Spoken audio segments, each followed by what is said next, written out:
기도드립니다. 아멘. 할렐루야. 예수 그리스도께서 모든 죄와 죽음의 권세를 이기시고 부활하셔서 우리의 산소망이 되심을 기념하는 주님의 날, 이 주일에 주님을 사모하고 은혜를 사모하는 마음으로 주님 앞에 나와서 함께 예배하는 우리 화성의 모든 믿음의 식구들에게 이 삼위일체 하나님의 크고 놀라우신 사랑과 능력과 은혜가 늘 함께 하시기를 주님의 이름으로 축원합니다. 오늘 설교 제목이 최고의 죄입니다. 다른 말로 바꾸면 가장 무서운 죄라고 표현할 수 있겠지요. 우리 성도님들은 최고의 죄, 가장 무서운 죄가 무엇이라고 생각을 하십니까?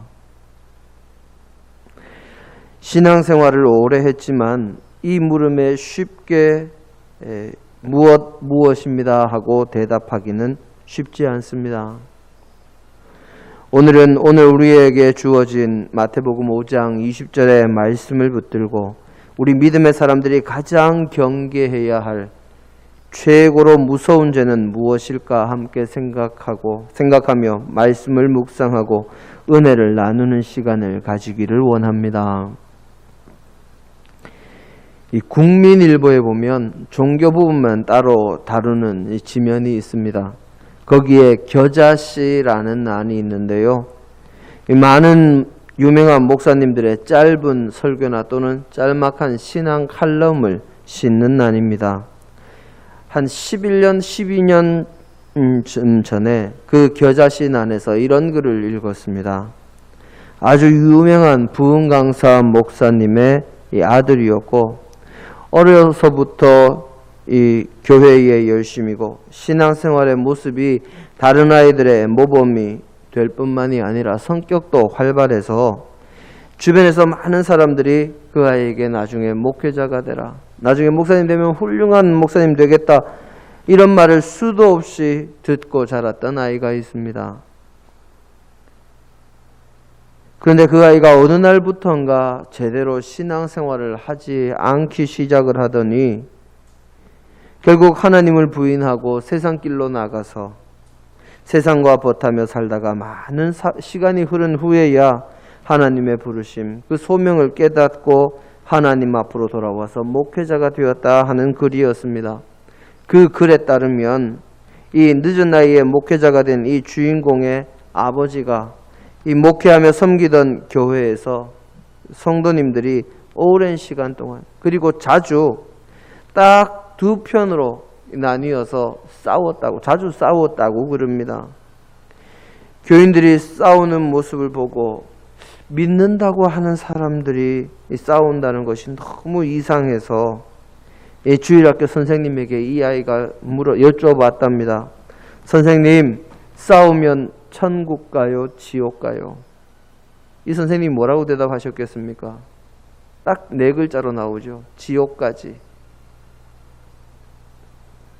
그 대답에 이 아이는 이렇게 생각했답니다. 아, 그렇구나.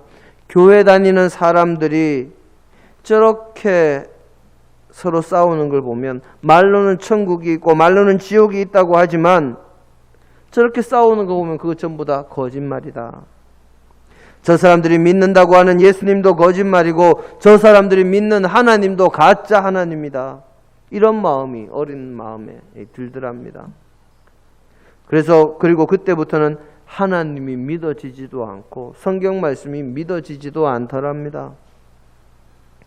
그 중에서도 특별히 기도 많이 한다는 사람들이, 성경 많이 안다고 자랑하는 사람이, 교회의 중요한 직분을 맡은 중직자가, 그리고 신앙생활에 열심을 내는 사람이 싸우는 모습을 보면 그것이 그렇게 너무너무 싫었다고 그럽니다. 그때부터 오랜 세월을 방황하다가 부친의 모습을 생각하고 또 자신이 살면서 많은 일을 겪으면서 하나님의 뜻을 생각하게 되고 서서히 하나님 앞으로 돌아오게 됐고 마침내는 목회의 길에 들어서게 되었다 하고 그렇게 이야기가 맺어지고 있었습니다. 수많은 그리스도인들이, 아니 모든 그리스도인들이 자신은 천국에 갈 확신이 있다고 이야기합니다. 혹시 이 가운데 나는 교회는 열심히 다니지만 천국 갈 수 없어 하시는 분 손 한번 들어보십시오. 아무도 없으시지요. 모든 사람이 나는 천국 갈 확신이 있다, 믿음이 있다, 난 천국 갈 자신이 있다 하고 그렇게 이야기를 합니다. 또 자신은 언제나 주님과 함께하고 주님께서 나를 도우시고 인도하시니 나는 그 하나님 믿는다, 그렇게 이야기합니다. 또 자신은 마지막 때에 예수님의 혼인잔치에 들어갈 신부로서 교회의 일원으로 준비된 자로서 믿는다고 그렇게 고백들을 합니다. 그런데 주님께서 자신과 늘 함께 하시는데 그 앞에서 싸움하는 신앙인, 신랑 앞에서 싸우는 예수님의 신부, 여러분들은 상상이 가십니까? 우리들 모두가 천국을 믿는다고 하면서도, 하나님을 믿는다고 하면서도 그에 걸맞는 천국 가기에 합당한 삶을 살지 못한다면 그 사람은 진정으로 하나님을 믿는 사람이 아닙니다. 또 그런 잘못된 우리들의 삶으로 인해서 얼마나 많은 사람들이 실족하게 되겠습니까? 성경은 분명히 우리에게 증언하고 있습니다. 마가복음 9장 42절입니다.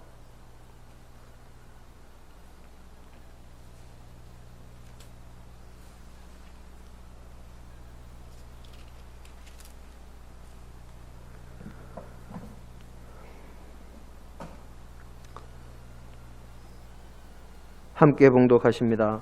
또 누구든지 나를 믿는 이 작은 자들 중 하나라도 실족하게 하면 차라리 연자 맷돌이 그 목에 매여 바다에 던져지는 것이 나으리라. 아멘. 믿는 사람 가운데, 하나님의 말씀을 아는 이들 가운데 가장 작은 자라도, 지극히 작은 자 하나라도 실족해 하는 자는 연자 맷돌, 그냥 맷돌도 아니고 이 나귀나 말, 소 같은 이런 가축이 힘을 써야 겨우 돌릴 수 있는 그 연자 맷돌을 목에 메고 바다에 던져지는 것이 차라리 낫다고 성경은 그렇게 증언합니다. 믿음의 사람들 가운데 이 구절을 모르는 사람들이 얼마나 될까요? 그럼에도 불구하고 서로 싸우고 다투고 무리를 지어 편을 가르는 이유가 무엇일까요? 그 뿌리를 찾아서 들어가다 보면 결국 그 가운데는 교만이 자리하고 있습니다. 한국교회 초창기에 성령님의 아주 강력한 역사로 한국교회의 대부흥운동이 일어났던 적이 있습니다. 나중에 평양 대부흥운동이라고 부르는 이 엄청난 부흥의 역사가 한국 기독교와 한국 전체를 휘감았고 이 평양 대부흥운동으로 말미암아 수많은 이들이 주님을 믿게 됐습니다. 평양 대부흥운동으로 인해서 일제의 침략에 또 다른 외세의 위협에 정말 운명이 바람 앞에 등불 풍전등화와 같던 이 나라와 이 민족의 운명을 믿음으로 세우고 지켜나가는 역사가 그때부터 이루어지기 시작했습니다. 그런데 이 평양 대부흥운동의 첫 시작은 회개하라는 위대한 말씀의 선포가 아니었습니다. 크나큰 기적과 이사가 나타난 후에 평양 대부흥운동이 일어난 것이 아니었습니다. 성령의 감동하심으로 모든 이들이 다른 사람들 앞에서 숨기고 있던, 정말 남이 알까봐 두려워하던 자신의 모든 죄를 겸손한 모습으로 자복하며 고백하는 회개의 역사가 일어난 후에 평양 대부흥운동은 시작이 되었습니다. 많은 사람들이, 모든 이들이 지켜보고 있는 가운데 또 듣고 있는 집회의 한중간에 예배의 상황에서 그동안 자신이 저질러 왔지만 숨겨왔고 남들이 알까봐 두려워하던 자신들의 죄를 낱낱이 고백하기 시작했습니다. 그동안 숨기고 살아왔던, 남을 속여서 자신의 이익을 도모했던 거짓말의 죄악, 남의 물건을 훔치고 또는 남의 것을 자신의 것처럼 사용하던 탐욕과 도둑질의 죄악, 그것을 고백했습니다. 뿐만 아니라 남편 모르게, 아내 모르게 짓고 있던 음란과 간음의 죄까지도 고백했습니다. 당시의 시대 상황을 생각해 보면 정말 엄청난 죄악이요, 고백되어서는 안 될 죄악이었지만 모두가 스스로 자신의 죄를 고백하고 자신의 죄에 대한 처벌과 하나님의 용서를 겸손하게 구했습니다.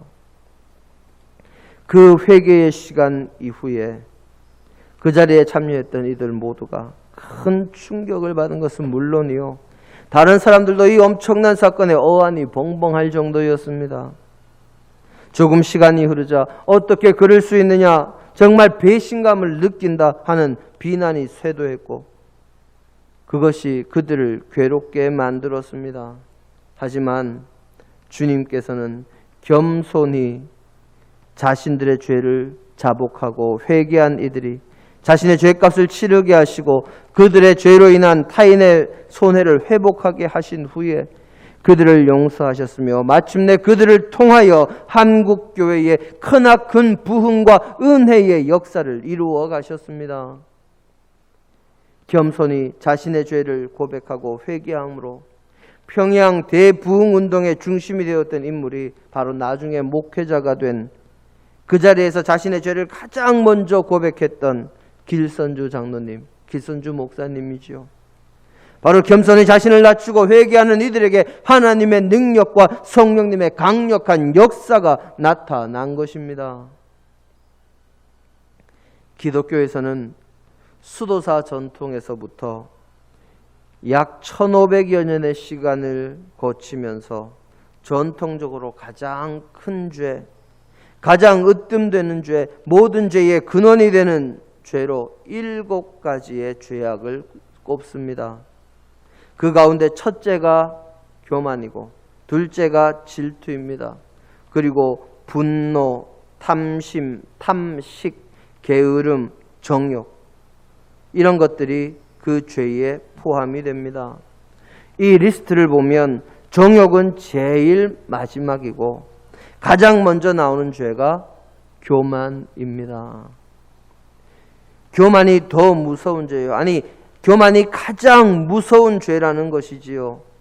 성경 말씀에 기록된 하나님께서 미워하시는 죄로 7가지의 죄가 잠언서 6장 16절 이하에 기록이 되어 있는데 그 가운데서도 가장 먼저 기록된 죄가 교만입니다. 우리 잠언서 16장 6절 이하의 말씀을 봅니다.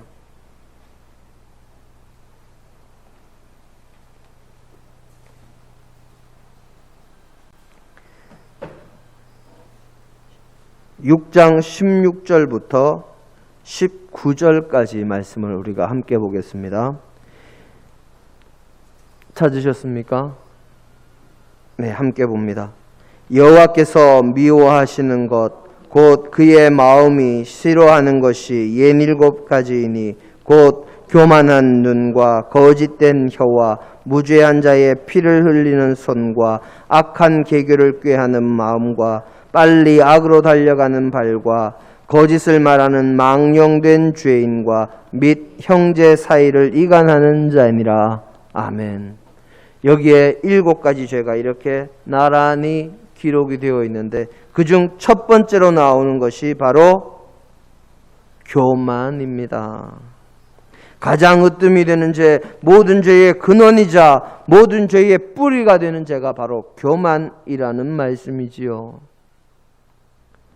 우리 믿음의 사람들이 흔히 생각하기에 남의 것을 훔치거나 남의 것을 빼앗는 도둑질, 또 자신의 아내 혹은 자신의 남편 이외의 이성과 가지는 이 간음의 죄, 남의 가정을 파괴하는 간음의 죄를 큰 죄라고 그렇게 여기지만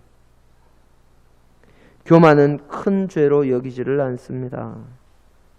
교만은 자기 의요, 자신을 믿고 자신을 의지하고 자신의 능력을 내세우는 것으로 많이들 자신감이라는 말로 포장을 하면서 교만 곧 자기의는 죄로 여기지를 않습니다. 그래서 자기의 교만이 무서운 것이요, 자기도 모르게 빠져들고 헤어나오지 못하며 모든 죄의 시초가 되는 것입니다. 가정이 무너지고 교회가 분열되는 가장 큰 이유, 가장 기본이 되는 이유, 이 모든 이유의 뿌리에 들어가 보면 나만 옳다 하고 남을 판단하는 자기의 바로 교만 때문입니다. 또한 이것이 주님께서 이 땅에서 계시면서 그토록 싫어하셨던 바리새인들의 죄였습니다. 오늘 우리의 본문은 우리의 의가 바리새인들의 의보다 낫지 않으면 결단코 천국에 들어가지 못한다고 주님께서 말씀하시고 계십니다. 바리새인의 의가 무엇이었습니까? 그들이 내세우는 의가 무엇이었습니까? 사실 그들이 내세우는 율법적인 의를 생각해 보면 그들의 의를 따라가기가 참으로 힘듭니다. 이 자리에 있는 그 누구도 그들의 의를 흉내내기도 힘들 정도의 율법적인 의가 바로 바리새인들의 의입니다. 그들은 자신들이 정한 율법을 따라서 일주일에 2번 금식을 했고 소득의 11조를 분명하게 하나님께 드렸으며 안식일은 목숨을 걸고 지켰고 하나님의 말씀을 지키기 위해서 자신의 이마에, 자신의 소매에 하나님의 말씀을 써서 붙이고 다녔을 뿐만 아니라 율법을 지키기 위해서 얼마나 많은 고민과 얼마나 많은 생각을 하면서 살았는지 모릅니다. 율법을 잘 지키려고 얼마나 많은 생각을 했든지 그들이 심지어 자신들이 마시는 음료, 이 주로 포도주가 되겠습니다마는 그것을 마실 때도 주머니에서 천으로 만든 거름망을 하나 꺼내서 그것을 사용해서 혹시나 자신도 모르게 포도주 속에 포도주를 담글 때 들어간 날파리 같은 것, 하루살이 같은 것이라도 이 걸러서 먹음으로 자신이 먹는 음식에 부정한 것이 섞이지 않게 할 정도였습니다. 그래서 주님께서 너희가 하루살이는 거르고 낙타는 삼키는도다 하는 말이 여기에서 나오는 겁니다. 그러니 그렇게 어떻게 하면 율법을 지킬 수 있을까? 어기지 않을 수 있을까? 날마다 생각하며 살아가는 그들의 율법적인 의의를 생각하면 우리들 그 중에서 그 누구도 그들을 따라갈 수 없을 정도입니다. 하지만 그들의 의의는 그저 남에게 보이기 위한 것이요 자신의 의와 자신의 만족을 위한 것이었을 뿐입니다. 내가 옳다, 내가 최고다 하는 것을 드러내기 위한 자신의 교만을 만족시키기 위한 것일 뿐이었습니다. 그들은 율법의 진정한 의미인 하나님 사랑과 이웃 사랑을 잃어버린 지가 이미 오래되었습니다. 바리새인들은 진정으로 하나님을 사랑하고 이웃을 사랑함으로 신앙생활을 하는 것이 아니라 자신들의 욕심과 자신들의 교만, 자기애를 채우기 위한 수단으로 하나님을 믿는 믿음과 신앙을 이용하던 사람들이었습니다. 자신들이 율법을 잘 알고 지키는데 열심히 있다 하는 것을 빌미로 많은 사람들에게 존경을 원했고 그것을 위해서 자신이 율법을 잘 지킨다는 것을 타인 앞에 내세우기에 바빴으며 자신들의 이익을 위해서 율법을 바꾸는 것까지도 서슴지 않았을 뿐만 아니라 거룩한 하나님의 율법을 돈벌이의 수단으로 전락시키기도 했습니다. 그들은 성전에 드려지는 이 예물로 생활하는 사람들이었습니다. 그러니까 부모님께 드릴 봉양할 예물이 있고 그 다음에 하나님께 드릴 것이 없을 때는 어떻게 하라고 가르칩니까? 고르반, 하나님께 드림받되었다 하고 부모님께 드리지 않아도 된다고 그렇게 가르쳤습니다. 뿐만 아니라 성전에 누군가가 제물을 가지고 와서 하나님께 바치려고 하면 어떻게든 트집을 잡아서 흠 있는 가축으로 만들어서 그것은 못 바치게 하고 꼭 성전 마당에서 파는 상인들이 파는 그 가축만 사서 바치도록 만들었습니다. 거기에 성전 마당 구석에서 의자를 놓고 테이블을 놓고 환전하던 이들은 주님께 드릴 때는 반드시 성전 세겔로 환전해서 드려야 함을 이용해서 엄청난 수수료를 받고 환전을 해 주었습니다. 그런데 그 뒤에 바로 그들과 결탁한 제사장과 율법사와 바리새인들의 무리가 거기에 자신들의 이익을 위해서 성전 마당을 장사터로 협잡터로 그렇게 만들어 놓고 있었던 것이지요. 바리새인들은 자신들의 방식만이 하나님을 바르게 믿는 길이라 가르치고 또 자신들이 가장 먼저 천국에 들어갈 것이라고 그렇게 자랑했습니다. 하지만 주님께서는 그들을 기뻐하지 않으셨습니다. 그래서 누가복음 11장 52절의 말씀을 주셨습니다. 우리 누가복음 11장 52절의 말씀을 함께 봅니다.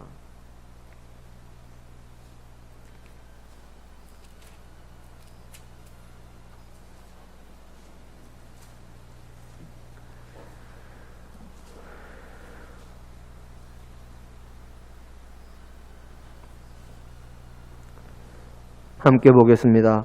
화 있을진저 너희 율법 교사여 너희가 지식의 열쇠를 가져가서 너희도 들어가지 않고 또 들어가고자 하는 자도 막았느니라 하시니라.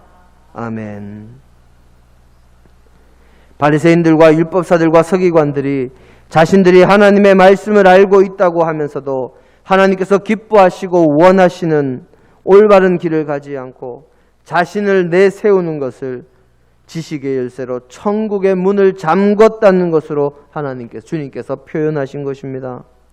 주님께서는 그런 그들의 모습을 알고 계셨기에 제자들에게 교만한 모습을 버릴 것을 말씀하시며 그들의 교만한 모습을 바리새인들의 의라고 그렇게 표현하신 것입니다. 로마서 10장 3절 말씀을 우리 잠시 보겠습니다.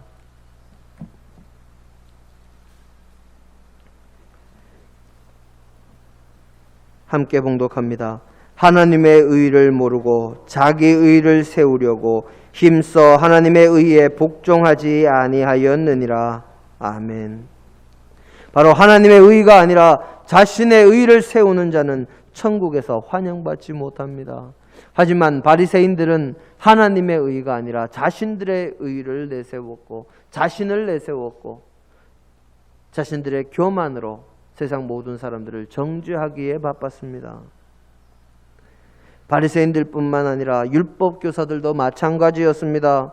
주님께서 바리새인들의 죄악과 교만을 말씀하실 때 율법사가 이렇게 이야기합니다. 누가복음 11장 45절에 선생님 이렇게 말씀하시면 우리까지 모욕하심이니이다. 이것은 자신들이 옳다고 생각하는 교만에서 나오는 말입니다. 오늘 우리의 본문은 하나님의 율법이라고 이야기하면서 자신들을 내세우고 자신들의 이익을 내세우며 남들 앞에서 존중받기 원하는 그들의 교만을 비판하신 것입니다. 거기에 시간이 날 때마다 자기들 중에 누가 큰 자인가 하고 다투는 제자들의 모습까지도 경계하신 것이지요. 성경은 잠언서 16장 18절에 분명하게 기록하고 있습니다. 교만은 패망의 선봉이요 거만함은 넘어짐의 앞잡이라고. 교만은 하나님 앞에서 우리를 바로 서지 못하게 만드는 것이요 교만은 하나님이 아니라 나를 의지하고 나를 믿고 나의 능력과 나의 수단과 나의 지혜를 믿고 그것을 붙들고 살아가는 것입니다. 그래서 교만은 신앙의 모습이 아니라 불신앙의 모습이요 우리를 구원하는 것이 아니라 우리를 패망으로 이끌어가는 것이 됩니다. 하지만 수많은 이들이 자신의 교만을 자신이 잘하기 때문에 그렇다고 자신감이라고 그렇게 포장하고 있습니다. 교만인지 하나님의 뜻을 따르는 순종으로 인한 하나님의 도우심으로 모든 것에 자신감을 가지는 것인지는 스스로를 성령님의 도우심으로 냉정하게 돌아볼 때 정확하게 알 수가 있습니다. 교만과 자신감을 혼동하지 마시기 바랍니다. 교만은 모든 것에서 자신을 내세우지만 신앙인의 자신감은 하나님을 믿기 때문에 나오는 것입니다. 거인 장수 골리앗과 맞섰던 소년 다윗을 한번 생각해 보시기를 바랍니다. 골리앗은 자신의 덩치와 힘과 능력과 갑옷과 칼과 창과 방패를 의지했지만 골리앗 앞에서 당당했던 소년 다윗은 자신이 가진 것은 물매와 돌멩이 5개뿐이었지만 다윗이 의지한 것은 자신이 가진 것이 아니라 오히려 자신이 가진 것은 보잘것없지만 하나님께서 나와 함께 하시니 하나님을 의지하고 골리앗에게 외치기를 너는 칼과 창과 단창을 가지고 내게 나아오지만 나는 만군의 하나님 여호와를 의지하고 너에게 나아간다고 외치면서 자신 있게 당당하게 골리앗과 싸우러 갑니다. 그리고는 넘어뜨립니다. 이것이 자신감입니다. 골리앗처럼 자신을 의지하는, 세상의 것을 의지하는, 하나님을 의지하지 않는 자는 교만한 자요 천국에 들어가지 못할 자입니다. 뿐만 아니라 자신의 의를 내세우는 모든 사람들도 오늘 우리의 본문 말씀처럼 천국에 들어갈 수가 없습니다. 사랑하는 성도 여러분, 나의 자신감의 근거가 무엇인지 다시 한번 돌아보고 세상을 살아가며 교만하지 않고 늘 겸손한 믿음의 사람이 되심으로 나중에 마지막 때에 주님의 날에 세상에서는 당당했지만 천국 문 앞에서 좌절하는 것이 아니라 성령님께 늘 자신을 바르게 돌아볼 수 있도록 기도하고 교만을 버림으로 혹시 세상에서는 좌절할지 몰라도 천국에서 당당해지는 믿음의 백성들이 다 되시기를 주님의 이름으로 축원합니다. 함께 기도하십니다. 아버지 하나님, 저희는 아무것도 아님을 고백합니다. 저희의 힘과 능력과 지혜는 정말 보잘것없음을 고백합니다. 아버지여, 저희가 이 보잘것없는 것을 의지하는 것이 아니라 진정으로 주님을 의지하는, 진정으로 하나님의 능력과 성령님의 도우심과 지혜의 영이신 성령 하나님을 의지하는 믿음의 자녀들이 되게 하옵소서. 그래야 하나님의 힘과 능력으로 세상을 바꾸는, 세상과 맞짱 뜨는 믿음의 용사, 자신감 있는 믿음의 자녀가 되게 하옵소서. 나의 자신감의 근거가 나를 의지하는 것인지 하나님을 의지하는 것인지 돌아보게 하시고 항상 자신감은 있되 교만하지 않으므로 주님께서 기뻐하시는 주님의 귀한 도구가 되도록 인도하여 주옵소서. 오늘도 주께서 우리와 함께 하시고 도우심을 믿으며 예수님 이름으로 기도드립니다. 아멘.